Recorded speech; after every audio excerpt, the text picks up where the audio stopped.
भारतीय प्रतिभूति और विनिमय बोर्ड, जिसे आमतौर पर सेबी के नाम से जाना जाता है, भारत में प्रतिभूति बाजार, शेयर बाजार, बॉन्ड बाजार आदि का प्रमुख नियामक है। स्थापना और सिफारिश।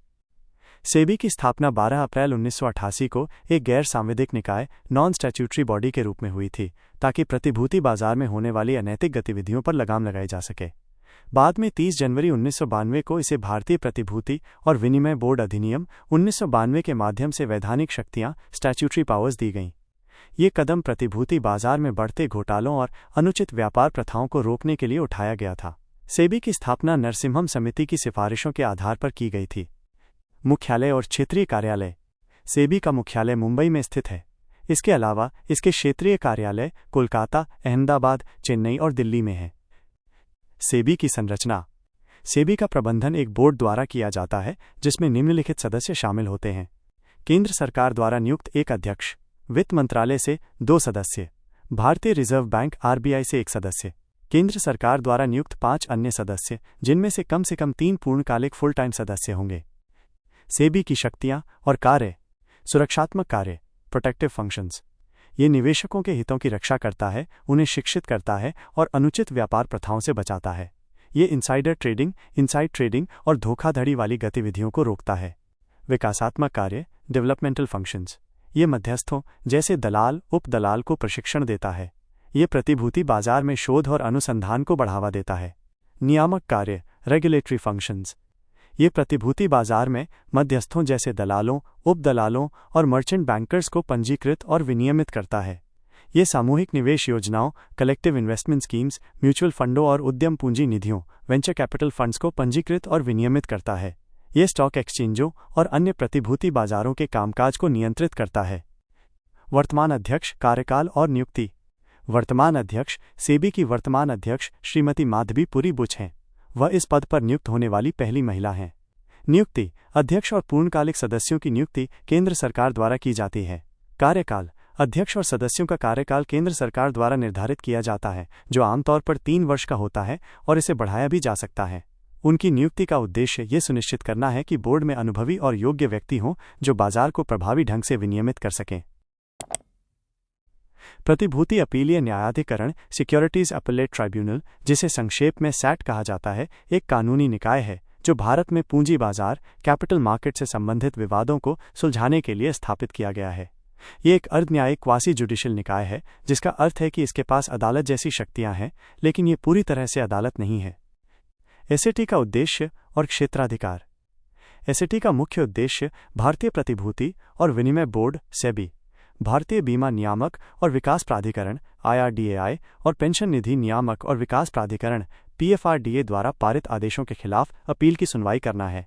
जब कोई व्यक्ति या संस्था इन नियामक निकायों के किसी आदेश से असहमत होती है, तो वो सैट में अपील दायर कर सकती है।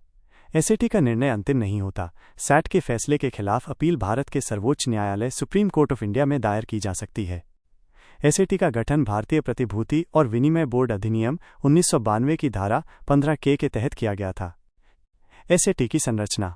सैट में एक पीठासीन अधिकारी, प्रिसाइडिंग ऑफिसर और 2 अन्य सदस्य होते हैं। पीठासीन अधिकारी वो व्यक्ति होता है जो या तो उच्च न्यायालय का एक मौजूदा या सेवानिवृत्त न्यायाधीश होता है। सदस्य कानून, वित्त या प्रतिभूति बाजार के विशेषज्ञ होते हैं। ये सुनिश्चित करता है कि न्यायाधिकरण के पास न केवल कानूनी बल्कि वित्तीय और बाजार संबंधी मामलों की भी गहरी समझ हो। एसएटी की शक्तियां और कार्य। सैट के पास निम्नलिखित शक्तियां हैं। दस्तावेजों को मांगना। ये किसी भी व्यक्ति को बुलाकर शपथ पर बयान ले सकता है और दस्तावेजों को पेश करने का निर्देश दे सकता है। अदालती कार्यवाही। सैट की कार्यवाही को सिविल प्रक्रिया संहिता 1908 के तहत दीवानी अदालत की कार्यवाही माना जाता है। न्यायिक समीक्षा। ये सेबी, IRDAI और PFRDA के आदेशों की समीक्षा कर सकता है, उन्हें बरकरार रख सकता है, संशोधित कर सकता है या रद्द कर सकता है। संक्षेप में, सैट निवेशकों के अधिकारों की रक्षा करने और पूंजी बाजार में निष्पक्षता और पारदर्शिता बनाए रखने में एक महत्वपूर्ण भूमिका निभाता है। यह सुनिश्चित करता है कि नियामक निकायों द्वारा लिए गए निर्णय उचित और कानून के अनुरूप हों। Financial action task force. Financial action task force, जिसे संक्षेप में FATF कहा जाता है, एक अंतर सरकारी निकाय इंटरगवर्नमेंटल बॉडी है। इसका मुख्य उद्देश्य मनी लॉन्ड्रिंग और आतंकवाद के वित्त पोषण, टेररिस्ट फाइनेंसिंग जैसे अपराधों से निपटने के लिए अंतर्राष्ट्रीय मानकों को स्थापित करना और उन्हें लागू करना है। FATF की स्थापना और उद्देश्य। FATF की स्थापना 1989 में G7 देशों द्वारा पेरिस में की गई थी। शुरुआत में इसका ध्यान केवल मनी लॉन्ड्रिंग पर था, लेकिन 9/11 के हमलों के बाद इसके दायरे में आतंकवाद के वित्त पोषण को भी शामिल किया गया। इसका मुख्य उद्देश्य ये सुनिश्चित करना है कि वित्तीय प्रणालियों का दुरुपयोग अवैध गतिविधियों के लिए न हो, और इसके लिए ये सदस्य देशों के साथ मिलकर काम करता है।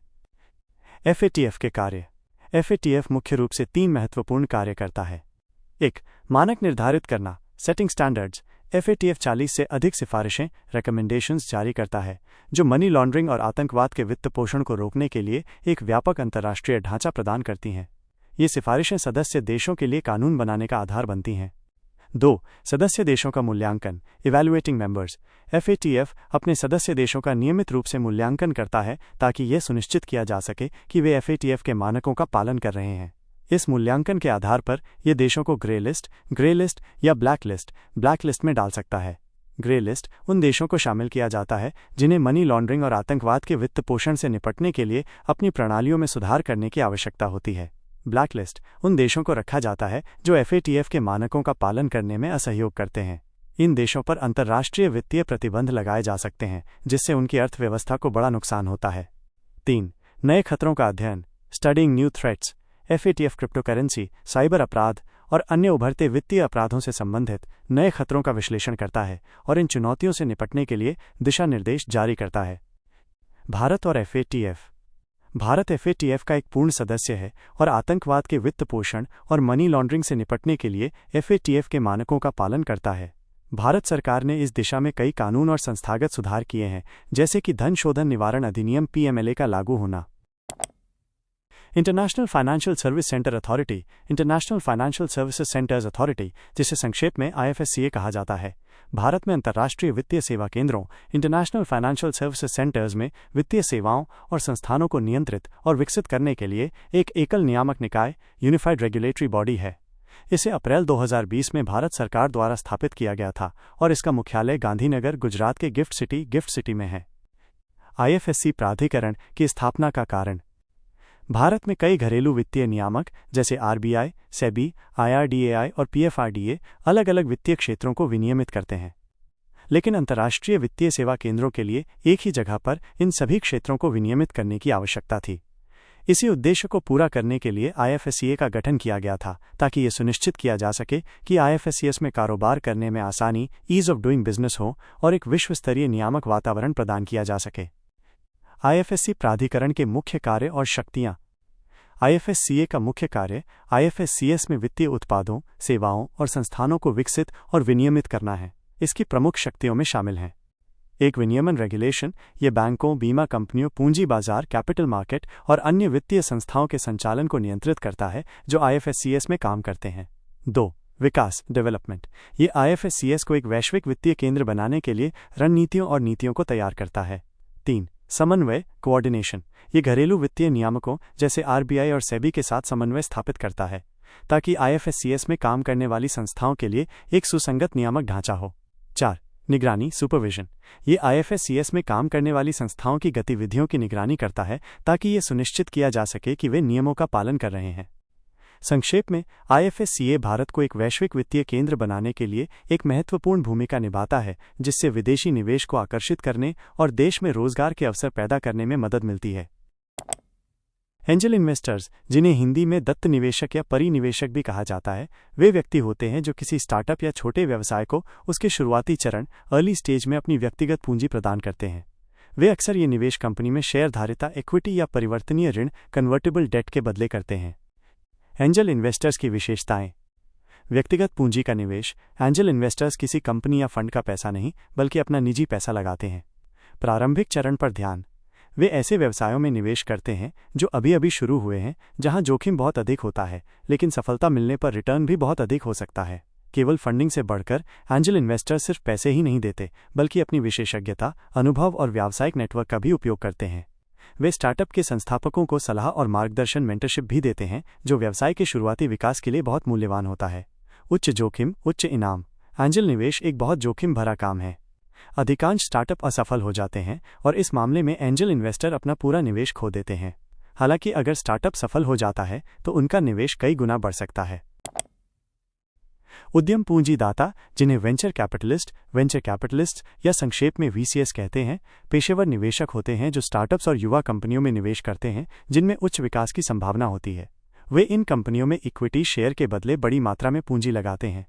वीसीएस आमतौर पर किसी एक व्यक्ति के बजाय एक फर्म या फंड के रूप में काम करते हैं। वेंचर कैपिटलिस्ट्स की विशेषताएं। फर्म के रूप में काम, वीसीएस व्यक्तिगत निवेशक नहीं होते बल्कि एक निवेश फर्म का हिस्सा होते हैं।